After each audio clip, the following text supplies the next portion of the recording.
দেড় দশক আগে বিডিআর সদর দপ্তর পিলখানা হত্যাকাণ্ডের ঘটনায় আন্তর্জাতিক অপরাধ ট্রাইব্যুনালে সাবেক প্রধানমন্ত্রী শেখ হাসিনা ও সাবেক সেনাপ্রধান মঈনুদ্দিন আহমেদ সহ ৫৮ জনের বিরুদ্ধে মানবতাবিরোধী অভিযোগ দায়ের করা হয়েছে।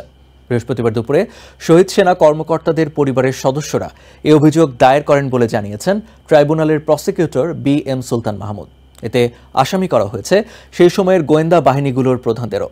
তারা বলছেন, সঠিক তদন্ত হলে হত্যাকাণ্ডের নেপথ্যের কারণ ও কুশীলবদের মুখোশ উন্মোচিত হবে।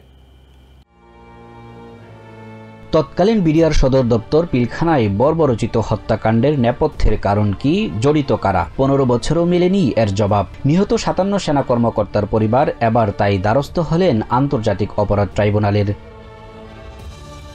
শহীদ পরিবারের অভিযোগ, হত্যাকাণ্ডের নেপথ্যে ছিল দেশি বিদেশি শক্তি, ইন্ধন ছিল আওয়ামী লীগ সরকারের, পরিকল্পনা ছিল দুই বাহিনীর মনোবল ধ্বংস করা, হুমকির মুখে ফেলা দেশের সার্বভৌমত্বকে। কোনো শক্তি কুশীলবদের বিচার ঠেকাতে পারবে না বলেও হুঁশিয়ারি দেন শহীদ সেনা পরিবারের সদস্যরা।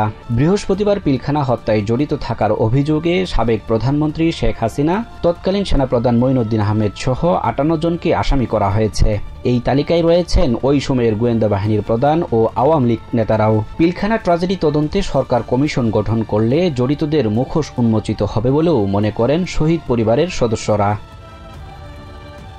Sajjad Hussain, TVN 24 news desk. New York থেকে সম্প্রচারিত টিভিএন 24 টেলিভিশন বিশ্বজুড়ে বাঙালির কণ্ঠস্বর।